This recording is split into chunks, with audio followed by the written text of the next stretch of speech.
Hello guys! Welcome back to my channel. Lysol, baka naman. Ngayon, mag-unboxing tayo ng low voltage disconnect protection module. Sa mga bago pa lamang po sa aking channel, please like, subscribe, and click the notification bell button para lagi kayong updated sa aking i-upload na videos. Ang in-order ko is XH-M609 pero parang iba ata yung dumating sa akin. Pero okay lang basta nagwo-work siya ng maayos. Ang main purpose ng battery low voltage disconnect or LVD ay para hindi laging ma-discharge ng masyado ang ating battery.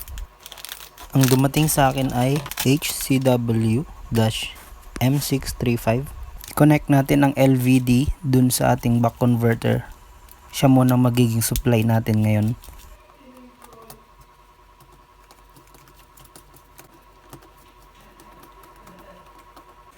Kung mapapansin nyo, magkaiba yung voltage reading ng LVD tsaka nung ating voltmeter.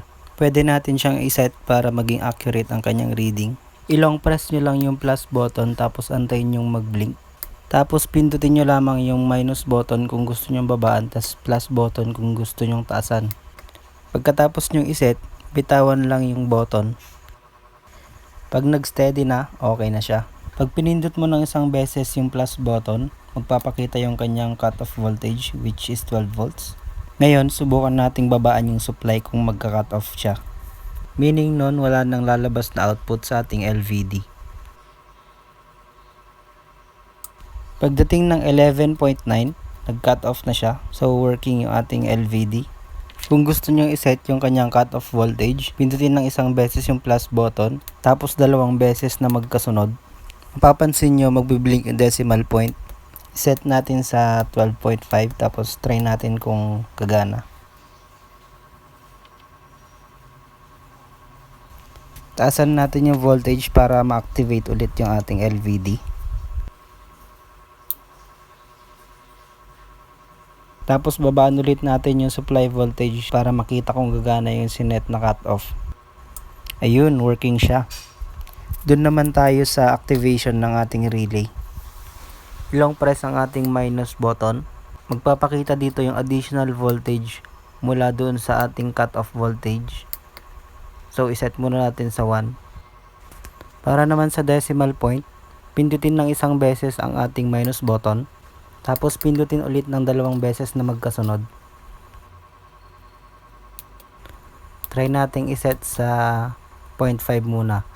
Bali, ang total ng reactivation ng ating relay kanina 1 plus yung 0.5 which is 1.5. 12.5 na cut off voltage plus yung sinet natin na 1.5. Ang total is 14 volts. Dapat mag-on ng ating relay pagdating ng 14.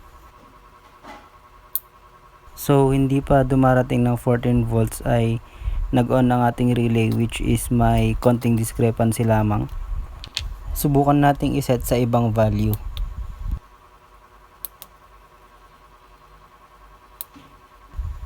Try natin 0.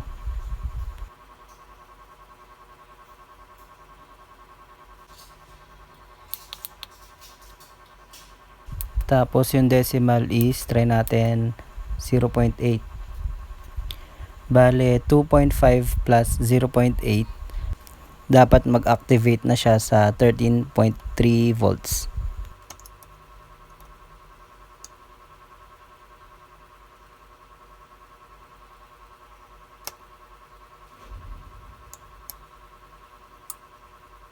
Taasan na ulit ang ating supply para makita kung gagana. Ngayon, na-delay naman siya ng 0.1. Konting discrepancy lamang, which is okay na yon. Ang masasabi ko dito sa module na to is accurate naman siya pag sa cut-off pero may konting discrepancy sa reactivation ng relay.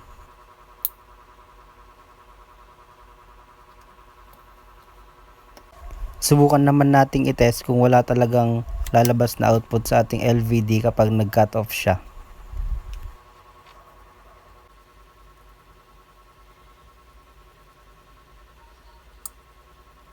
So, nag-work naman ng maayos ang ating LVD. Sana nagustuhan nyo ang aking review sa ating low voltage disconnect. Sana samahan nyo ulit ako sa aking susunod na episode. Maraming salamat mga ka-Drixworks.